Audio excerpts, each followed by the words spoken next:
Guys, তোমাদেরকে আর কি বলবো, আমার আইডিটা একদমই ফিউজ। বাদ বাকি তোমাদের ইচ্ছা, যদি ভালো লাগে একটা শেয়ার 3টা কপি করে আইডিটা ফুরিতে তুলে দিয়েন।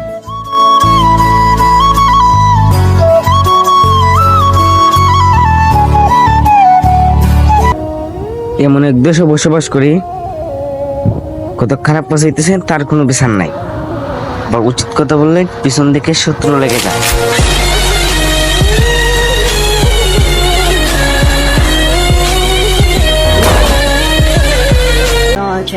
শীঘ্রই আসতেছি, তোমাদের মন জয় করার জন্য।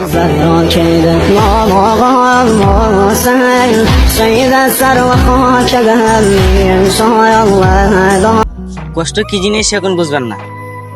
বাপে উঠল গাব তো তাই কিছু কইতে পারেন না। বাপে উঠল একবার বাইরে দেখেন, কষ্ট কি জিনিস ঠিকই বুঝতে পারেন।